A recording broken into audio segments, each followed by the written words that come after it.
What's up, guys? Day 2 of the Rhino Live YouTube podcast, vlog, whatever you want to call it. And today we're going to talk about two subjects. One being football, which I don't think ever goes out of date. 24/7, 365 in the South, you can talk about football. Hell, Paul Feinbaum's on every day talking about it. And then we'll talk a little golf at the end. But so let's start this thing off with South Carolina football. A lot of optimism, a lot of positivity, Shane Train t-shirts. And I've been the eternal optimist for 35 years, man. I felt good about Brad Scott and Lou Holtz and Steve Spurrier. And hell, I gave Will Muschamp the benefit of the doubt. He started off good. But I just ain't feeling Shane Beamer, and I'll tell you why. First, I'll talk about the coaching search. We tried to get some guys who were coaches, and then we ended up with Shane Beamer, which people rationalize his success with Steve Spurrier's success, and it's not the same. And I'll get back to that in a minute.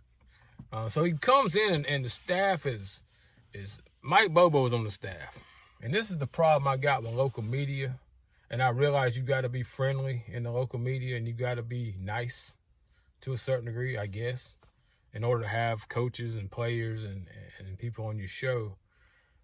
But I had guys argue with me on Twitter, and Mike Bobo is a offensive guru and a well-respected offensive mind and a good coach. And all those are lies. The resume tells a different story. You say, well, he was at Georgia when Georgia had a good run. Yeah, he was. Matt Stafford was a quarterback. They got 4 and 5 stars all over the field. Mark Richt was the head coach. Similar to what Shane Beamer did with Steve Spurrier. He's been on the staff with a really good coach, and they won. But that's not a reflection of a guy on the staff. He didn't get credit for that. Mike Bobo decides to leave Georgia and go to Colorado State. Colorado State's come off a 9-3 season. Mountain West Conference. Limited competition. Should be able to run through there. 5 years, 28-38. 28-38 as a head coach in the Mountain West Conference. Limited competition. Getting beat out by the likes of Utah State and such. You would think an offensive guru, genius, elite offensive coach could figure out how to win more than 28 games out of 66 games. So, all right, he's on the staff. It ain't Shane Beamer's fault. It's Ray Tanner's fault for giving him a 2-year deal instead of a 1-year deal. They fired the coach that hired him, and you stuck with him. Not only that, you stuck with the guy he brought with him, who was Colin Hill, who's 3-8 as a starter. So now you're looking like 28-38, 3-8. So you're 31-46. That's your two head guys. That's a big mistake. Fortunately for South Carolina, Mike Bobo gets a better offer. He's gone. But Shane Beamer on his own accord hired Will Friend. Will Friend, Tennessee offensive line coach. Tennessee have 5 5-star offensive linemen on their roster this year. They finished 3-7. That ain't a good resume. He might be a friend, but he's more like a foe to me. Fortunately, he's gone. So now we're going to get into the hires of Shane Beamer. Go out and get an offensive line coach from Marshall. All right. Marshall plays 0 SEC competition generally. You can have good stats. Having good stats at Marshall is kind of like having good stats at SCISA, Independent High School League. You look really good against 5'9" white guys, and if you watch the tapes, it's similar. If you don't know what SCISA is, watch the high school tapes of Zion Williamson and who he played against in high school. That's about what the competition level is in independent high school league. So you get the Marshall offensive line coach. He may or may not be good, but I can't go on what you did at Marshall because you never played a team with 6 or 7 NFL prospects across the line. You never had a game plan against Alabama, LSU, Texas A&M, Georgia, Florida. So we'll see. Jury's still out on that. You get Hardesty as a running backs coach. That's fine. Hardesty's a good runner. We'll see what he does. I mean, running backs coach, I don't know how much they do, as far as actually teaching the guy. You got Kevin Harris in there, who's probably the best running back in the SEC. I'll take my chances on that. Wide receivers coach, you get Josh Stepp and Peelian, hometown boy, coach on a bunch of good staffs. I don't know how much a wide receivers coach does. Good. He's local. Probably got some contacts, maybe to get some guys, maybe. Hopefully. Now let me move on over. Skip around. Pete Lambeau, the best special teams coach in America, came from Memphis. And when you think of the best anything in college football, have you ever said Memphis? Do you believe if Pete Lambeau was the best special teams coach in America, that he wouldn't be coaching under Nick Saban, Dabo Swinney, Ryan Day, Brian Kelly, Jimbo Fisher, Mac Brown? Do you think he'd be in Memphis? Can't go along with you there on the best special teams coach. Now, I hope he's good. I hope he comes in. And I know Shane Beamer's got some experience with special teams, so hopefully we get back to where we had returners like Ace Sanders and Boo Williams and guys who can make the special teams a positive part of our game, where we get points or we get field position, and on the defensive side we pin guys back. Hopefully we can get to that. But I'm not going to say Pete Lambeau is the best. Defensively, we got the defensive coordinator from Western Kentucky. Top 20 defense in the country, they say. Who'd you play? Did you play Florida, Georgia, Texas A&M, Alabama, LSU, Auburn, Clemson? Nah, that stat's a useless stat to me. And once again, that's a skeezer stat. You beat Christian school. You beat, Cardinal Newman or somebody. I don't care. Your competition is 5'9" white guys like me. We'll see. Then you go out there and you get Torian Gray. Torian Gray, University of Florida. Oh, just got fired 2 weeks ago. You hired that guy. Same guy that got torn to pieces by the Rattler at Oklahoma. Shredded by Alabama, which are two good offenses, but that's the kind of offenses you're going to have to face. That's the best you could do? I don't know. I don't never like somebody getting fired from a position. But we'll see how he does. Then you get, a couple other guys. You get Brian Jarrett, who comes back. He was with the Tennessee staff, another 3-17. That's not impressive to me. And last but not least, I'll stop here. You hire Eric Kimray as the tight ends coach. I don't know how relevant he is as a tight ends coach. I really don't understand that move. But he a Gamecock and forever to thee and all this other stuff. Eric Kimray coaches Skeezer. Eric Kimray is the best Skeezer coach around. Eric Kimray recruits football players to come play at his school. How you think that's going to make high school coaches, public schools around here feel? Because at some point, he's taking the kids from public schools, probably their best player. Not sure that's a good recipe for recruiting. I'm not saying it's necessarily bad, but it's not a bonus. And then again, like I said, I don't really know what he knows about coaching tight ends. Staff, for me, is like a C. Or maybe an incomplete. I don't know about these guys, man. We can act like they can come in the SEC and compete with guys who are coordinators who are going to be NFL coaches. Like a Joe Brady, like a Sarkisian. Can they match wits with guys like that? I don't know. Athletes. Best athletes on our team all went to the NFL Combine. Our defense wasn't very good, and now it's worse. We lost a lot of dudes J.C. Horn being one. McQuamu, which I think is a bit overrated, but, you know, you lose him. You lose Shiloh Sanders to transfer. A couple linebackers leave. It's going to be tough on the defensive side. Offensively, I don't know that we got an SEC quarterback on our roster. Matter of fact, I don't think we do. I like Luke Doty. Tough kid. But he would be really good at Western Michigan on Tuesday night for some action. I'm not sure he's an SEC quarterback. Kevin Harris is an SEC running back. He's really good. If the line blocks for him, he'll be special. He'll be in the NFL. He's a hard runner. Wide receivers, the best one we had, Shy Smith, he's gone. He's the only guy that consistently could catch 2 footballs in a row in a football game. He's gone. Who do we replace him with? And we're replacing the guys with grad transfers and 3-star athletes. Alabama doesn't recruit 3-star athletes. Florida doesn't recruit 3-star athletes. I'm sure Georgia doesn't have many 3-star athletes on their team.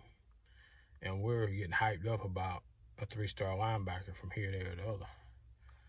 That's just a bad recipe, comparatively speaking, to the competition that we play.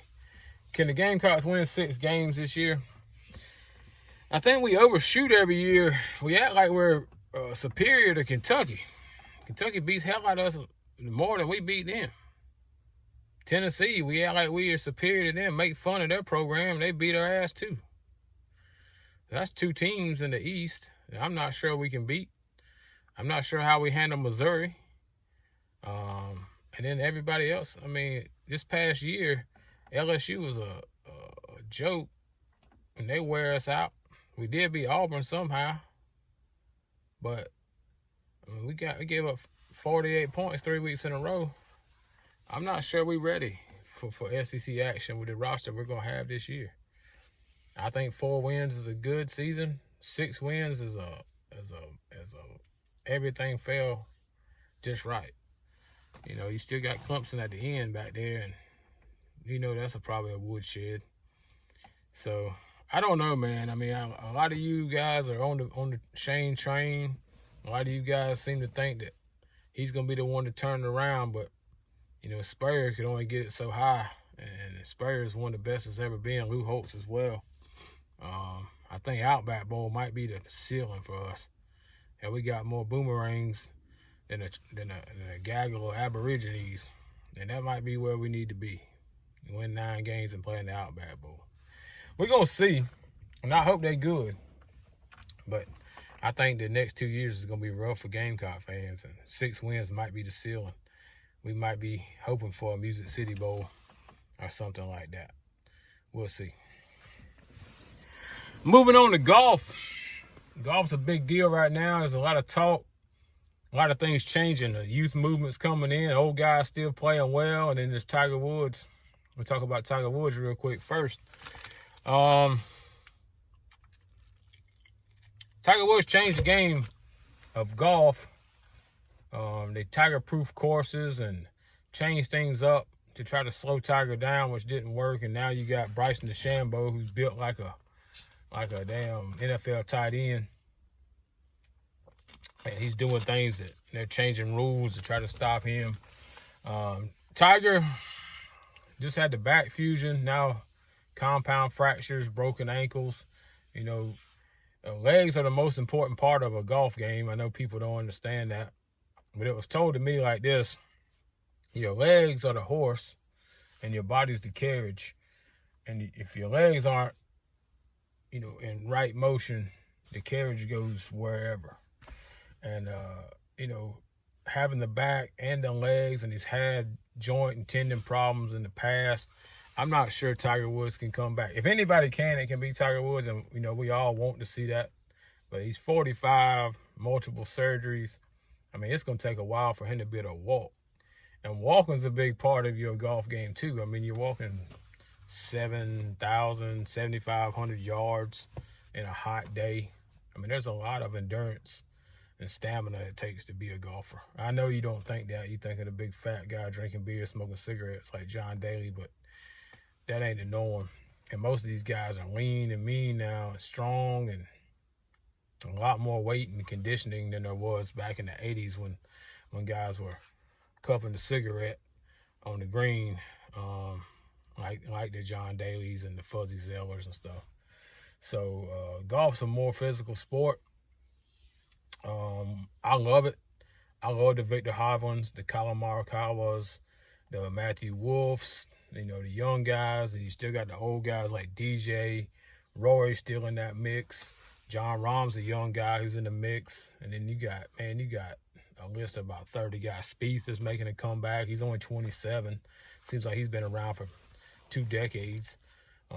It's a fun golf right now. If you watch or you're a fan, is fun to watch, man. Because even an old guy like Lee Westwood, he's leading going into the final round this past week, and it's just a fun sport to watch. And then every week there's a guy like Corey Connors, Richie Warinsky, somebody like that that's on the leaderboard. So golf is really fun. I'm in a couple fantasy leagues, and it makes it a lot more interesting for me. So will Tiger be back? I don't think so. I think winning the Masters a year ago was his swan song. I think there was a possibility this year of him getting it right, but now with these injuries, probably being a year away from being back to 100%, Father Time ain't never lost a game, and he's on the back side of that Father Time, man. So hopefully he comes back and at least competitive. I think people wonder if he'll play in the senior tour, and I think he will. And the only reason I think he will is because Phil went over there and had success. And Tiger's won at every stop, every age group, juniors, all the majors and the Ryder Cups and everything else. And I think at some point he'll want to win a tournament on the senior tour. Maybe just one. Maybe he'll go play one, win it, and leave. But I think he's still got that competitive fire. He's like Michael Jordan minus the gambling. So I think Tiger will be back, and then his next win may be on the senior tour. But golf's in a good place, man, with Bryson and all those guys. DJ's just playing well. JT, Speed. I mean, golf's in a real good place. So if you're interested in it or like it or have any kind of interest in it, watch it now. There's so many good golfers, and they play. I mean, they're just masterful with the golf club. Last but not least, I'm gonna throw a little bit out there on NASCAR. I know it's not that popular anymore as much as it used to be in the South. It used to be the anthem of the South on a Sunday. The motors roaring, and my dad was a NASCAR fan, man. He loved some Dale Earnhardt, and as most of our parents did. Either you loved him or you hated him. But NASCAR's on this track right here where they run a 1.5-mile racetracks. And when the package is in downforce, a car gets out in the lead on the 3rd stage and the race is over. It's bad racing. It's bad watching. It's bad for the fans. It sucks. Once again, I had an argument on Twitter about it. Guys saying, well, it ain't about who's winning. There's other guys racing the race. Yeah, well, that's true, but nobody really talks about who finished 7th, who made a great, courageous comeback to finish 7th. I don't care about Matt DiBenedetto. I don't care about those guys. I want a competitive race down to the checker flag. I want to see beating and banging. I love Daytona, Talladega, the super speedways where you can be in 20th place and 2 laps later you can be battling for the lead. I like Bristol where if a guy won't get out of your way, you put him in the wall. I don't like that. If you get out in clean air, the race is over. I think that's NASCAR needs to spice it up. If any sport does, you don't have this generation right here don't care nothing about NASCAR. So you need to do something to make it interesting. Where the last lap, the 2nd, 3rd, 4th, 5th place guys are teaming up to catch up and slingshot around and beating and banging and going to the finish line upside down or photo finish or something. These last few races have been boring. Plus, the guys aren't marketable. You got guys from California and the West Coast. It's hard to pull for guys with hair gel when you're used to guys with mustaches winning. So, anyway, that's my take. Gamecock football, we'll see. In my opinion, jury's still out. I'm not as positive, optimistic as a lot of people. I don't think they're going to be very good for a couple years. I don't think they're going to compete. Golf is good as it's ever been. I love, the DJ Rom, DeChambeau, Rory. I love that top 10 every week. Those guys battling. I think Tiger comes back, but he's not going to be good for a year or two. Senior Tour may be his number. And then NASCAR, man, you got to do something. This dirt track at Bristol in a couple weeks is going to be fun. That's going to be something that'll get people excited. I'd love to be up there. So, thanks for watching. Comment whatever you think. Let me know what you think. If I'm right, if I'm wrong, tell me why. If you disagree, tell me why. I'm all right with that. I like the banner. Sports banner is the best part of discussions. I love to talk about sports, and everybody's got a different opinion, and you're not necessarily right or wrong. It's just what you believe. So, like the page, subscribe, comment, share it, whatever you got to do. But thanks for watching. I'll see y'all tomorrow.